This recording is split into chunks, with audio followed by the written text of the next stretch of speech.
अस्सलामुअलैकुम रहमतुल्लाहि व बरकातुहू। मैं हूं इम्तियाज़ बलोच और आप देख रहे हैं द रियल टॉक शो।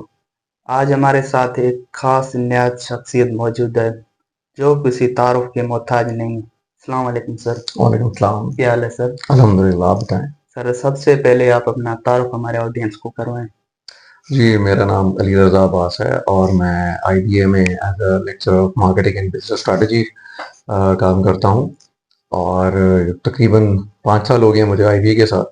उससे पहले तकरीबन 10 से 12 साल का मेरा इंडस्ट्री का एक्सपीरियंस है, पाकिस्तान में भी, पाकिस्तान से बाहर भी। और एजुकेशन मेरी पाकिस्तान में भी रही है, पाकिस्तान के बाहर भी। तो तकरीबन कंबाइंड एक्सपीरियंस मेरा 10-12 साल से ज़्यादा है और आईबीए में तकरीबन 5 साल हो गए मुझे। ज़बरदस्त। आप कहाँ पैदा हुए और अपनी इब्तदाई तालीम कहाँ से की? पैदाइश तो मेरी कराची की है अच्छा सर। और इब्तदाई तालीम मेरी पंजाब में रहीम खान में हुई है। अच्छा। बचपन या स्कूल लाइफ में कोई तालीम पर सबसे ज़्यादा असर अंदाज होने वाला शख्स था? असरअंदाज होने वाला शख्स, जैसे ये आई टीचर गेस वगैरह होता है टीचर्स। या जी, जिससे इंस्पायर होता है? टीचर्स थे, बिल्कुल थे। स्कूल में भी टीचर्स रहे हैं, कॉलेज में भी कुछ ऐसे टीचर्स रहे हैं जिन्होंने एक्सपीरियंस भी बहुत अच्छा दिया है अच्छा। और बहुत ज़्यादा सिखाया भी है। बिल्कुल टीचर्स का बहुत बड़ा असर रहा है। इब्तदाई तालीम के दौरान किन किन मुश्किलातों का सामना करना पड़ा और उनसे आपने क्या सीखा? अम, मुश्किलात तो एज सच और तो कोई नहीं थी, लेकिन स्टार्टिंग में मैं बहुत ज़्यादा शाय था। अच्छा तो सर। वो शाय नेचर की वजह से मेरे ख्याल से थोड़ा सा इंटरेक्शन में थोड़ा सा मुझे शायद इशू होता था।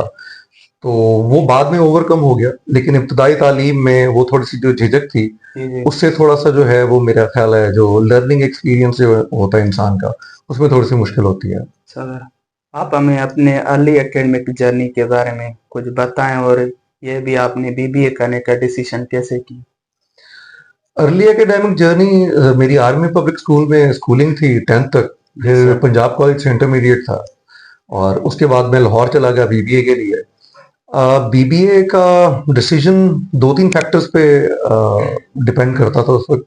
एक तो शौक था, क्योंकि मेरे अपने फैमिली में ऑलरेडी मेरे कजन्स थे जो कि जी सर। बीबीए और एमबीए भी कर रहे थे और कुछ कर चुके हुए थे।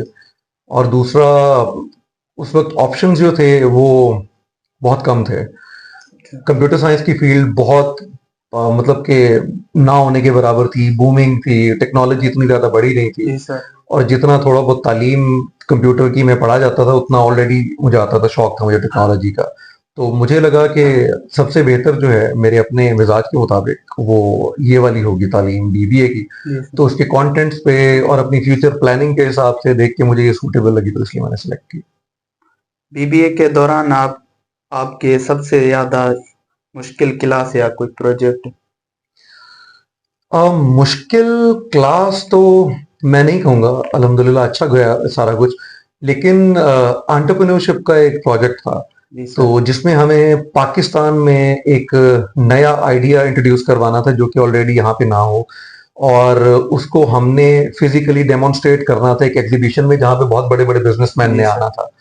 तो वो बहुत चैलेंजिंग इसलिए रहा कि हमें वर्किंग करनी पड़ी जब नेट भी बहुत स्लो स्लो होता था, था वो उस टाइम। गूगल भी इतना ज़्यादा फास्ट नहीं था, इन्फॉर्मेशन भी कम थी, चैट जीपीटी तो था ही नहीं बिल्कुल। तो उस हिसाब से उस पे काम करना, मतलब दिन रात एक करके और फिर प्रेजेंट करना। और माशाल्लाह से हमारे जो हैं वो हमारे ग्रुप के जो है हम 4 मेंबर्स थे, तो हमारे सबसे ज़्यादा नंबर भी उसमें आए थे। तो वो अच्छा। चैलेंजिंग भी था, इंटरेस्टिंग भी था, तो वो एक ऐसा प्रोजेक्ट था जो काफ़ी यादगार रह गया।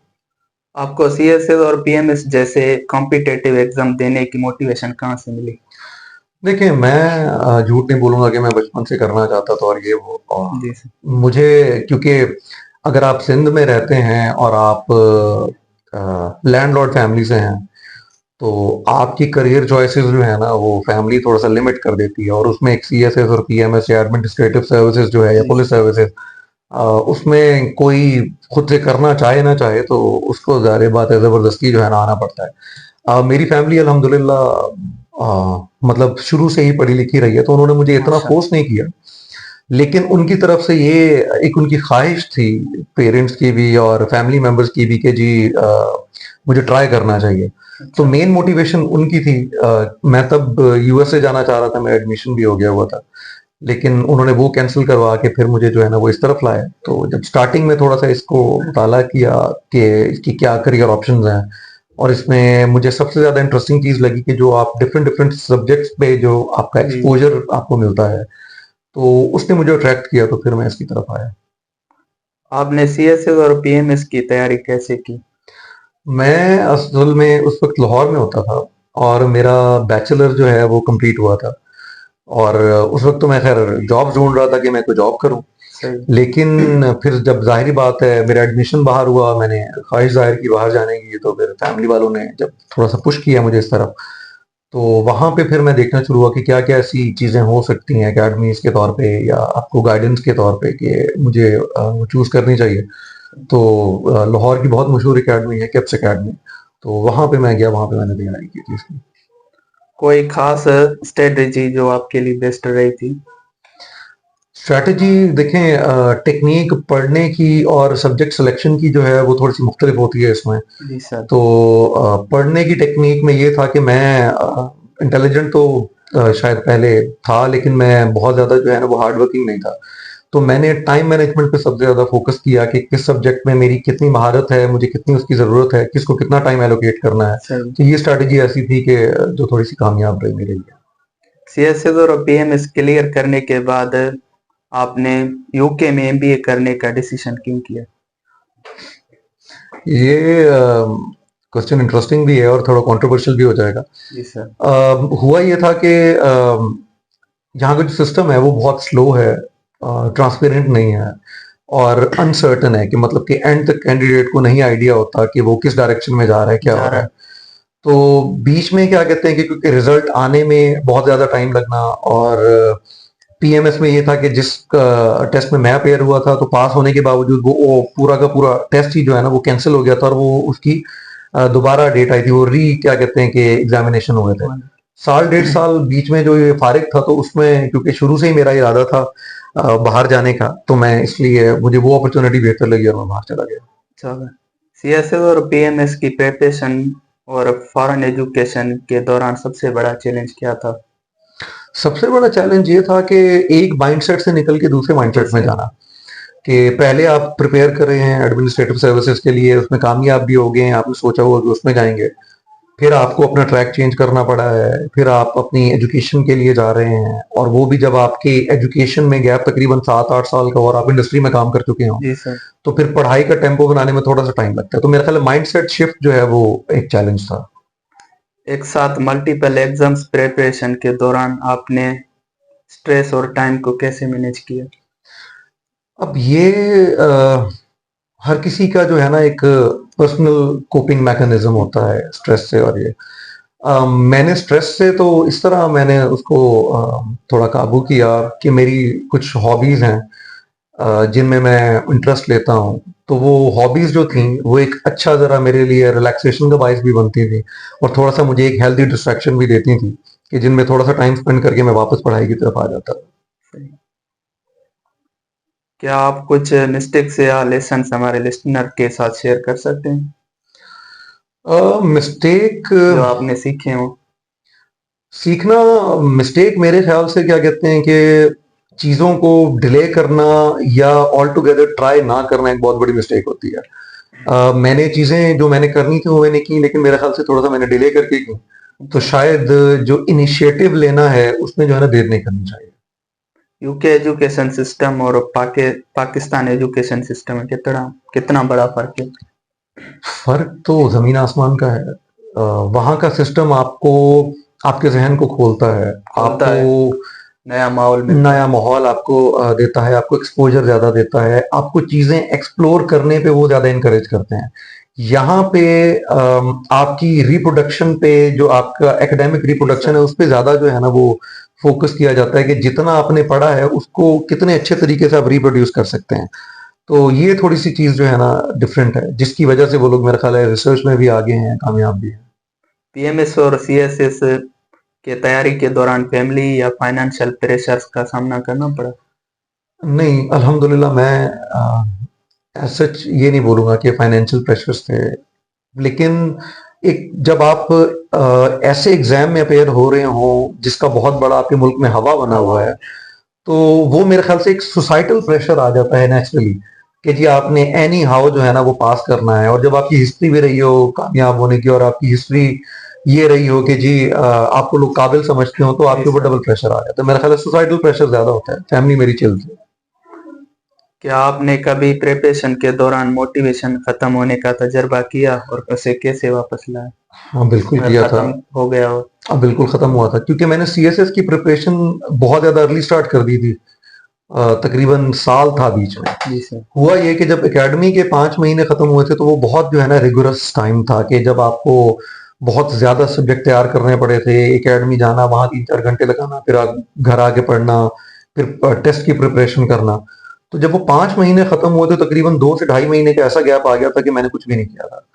तो और ना ही कुछ हो रहा था, मतलब कि मैं सेचुरेशन लेवल पे पहुंच गया था। तरीका मैंने ये किया कि मैंने अपने आप को इजी छोड़ा। मजीद स्ट्रेस देने की बजाय मैंने कहा कि चलें ठीक है, कोई मसला नहीं है। अगर मैंने 1-2 महीने अगर कुछ नहीं भी किया, आगे स्टिल मेरे पास रिवीजन के लिए 1-2 महीने होंगे। तो मेरे ख्याल है अपने आप को इजी छोड़ना मेरे लिए बेहतर रहेगा था, जिसकी वजह से फिर मुझे कामयाबी भी मिली मेरे ख्याल से। तालीम और एग्जाम इम्तिहानात के दौरान आपकी सेहत पर क्या असर पड़ा? माइंडसेट पे, सेहत पे ज़हनी तो तवाज़ुन पे किसी पे असर पड़ता है? ज़हनी तवाज़ुन इंटरेस्टिंगली जब आप इन चीज़ों की तैयारी कर रहे होते हैं, जी, तो कुछ लोगों को, बल्कि कुछ नहीं, मेजॉरिटी जो है वो तैयारी के दौरान ही अपने आप को अक्सर समझने लग जाती है। जी सर।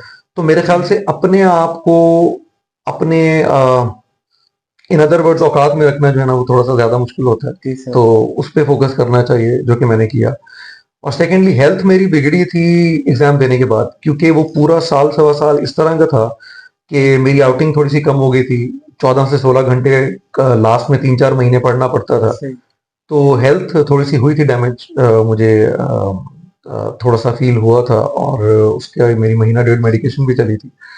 तो हेल्दी एक्टिविटीज़ रखना जो है ना बहुत लाज़मी है, स्पेशली बाहर जाना, वॉक शॉप करना, थोड़ा-सा जॉगिंग वॉगिंग करना। Physical activity is very important. बैरूनी कंट्री में स्टडी के दौरान फाइनेंशियल मैनेजमेंट या स्कॉलरशिप का चैलेंजेस कैसा था? क्या था? स्कॉलरशिप तो नहीं, खैर मैं सेल्फ फंडिंग पे गया था, क्योंकि मैं जॉब करता था। अच्छा। मैं पढ़ाई तकरीबन को 7-8 साल हो गए थे मुझे छोड़े हुए, मैं जॉब पे था। तो उस दौरान मेरा इरादा ये था कि मैं साल डेढ़ में जाऊँगा, मास्टर्स करके वापस आ जाऊँगा, दोबारा जॉब को कंटिन्यू कर लूँगा। तो इसलिए मेरे पास स्कॉलरशिप फंड करने का ये वो टाइम था नहीं। हाँ, फाइनेंशियल मैनेजमेंट ये थी कि वहाँ पे जाते साथ एक इरादा ये किया था कि फैमिली से नहीं लेना, बेशक वो अफ़ोर्ड कर भी सकते हो। तो उसमें फिर ये था कि प्लानिंग की बहुत ज़रूरत होती थी कि बजट एलोकेशन जो है कि खाने-पीने का कितना रखना है, घूमने-फिरने का कितना रखना है, पढ़ाई-लिखाई का किस तरह के करना है, वो चीज़ थोड़ी-सी जो है ना वो इम्पोर्टेंट थी, करनी पड़ी थी। जी सर। सीएसएस और पीएमएस क्लियर करने के बाद आपके पर्सनल लाइफ पर क्या असर पड़ा? यार पर्सनल लाइफ में तो सबसे पहले ये असर पड़ा कि लोग जो है ना आपको इंटेलिजेंट समझना शुरू कर देते हैं कि पता नहीं इसने क्या कर लिया। ऑल्दो ऐसी कोई बात नहीं है। जितना ये पढ़ाई का, तजर्बे का इम्तिहान है, उतना ही लक भी इसमें बहुत ज़्यादा काउंट करती है। तो सबसे पहले तो ये जो आपको इधर-उधर से जो आपको बहुत ज़्यादा क्या कहते हैं कि रिस्पेक्ट मिलना शुरू कर देती है, लोग तो मिलना शुरू हो जाती है रिस्पेक्ट जो, वो चीज़ ये है कि थोड़ा-सा आपको अच्छा भी फ़ील करवाती है। कभी-कभी जो है ना वो आप पे प्रेशर भी बढ़ जाता है। सबसे बड़ा असर तो यही हुआ था मेरे ख्याल से। अगर कोई स्टूडेंट पीएमएस और सीएसएस की प्रिपरेशन करना चाहता है तो उसे क्या एडवाइस देंगे आप? यार सबसे पहली एडवाइस ये है कि अपने आप को इसकी सक्सेस और फेलियर के साथ अटैच नहीं करें। करें। लोग ये करते हैं कि वो कहते हैं कि जी अब हम एक दफ़ा इसमें कूदे हैं, तो एक तो जब तक हमारी अटेम्प्ट्स नहीं खत्म हो जाती हमने छोड़ना नहीं है इसका पीछा। नंबर 2 ये कि अगर इसमें नाकाम हो गए, या हमारी अगर वहाँ पे क्या कहते हैं कि जॉइनिंग नहीं हुई, तो इसका मतलब है कि दुनिया खत्म है। खत्म। ऐसी बात नहीं है। मेंटली जो है अपने आप को प्रिपेयर रखना कि कुछ भी हो सकता है, क्योंकि कंपेटिटिव एग्जामिनेशन का रूल ही यही है कि कुछ लोगों ने आगे जाना है और बाकी लोगों ने रह जाना है। इट डजंट मीन कि जो रह गए हैं वो कम काबिल हैं। इट मीन्स कि शायद उनके लिए ये जॉब बनी नहीं है, मे बी उनको किसी और चीज पर ट्राई करना चाहिए।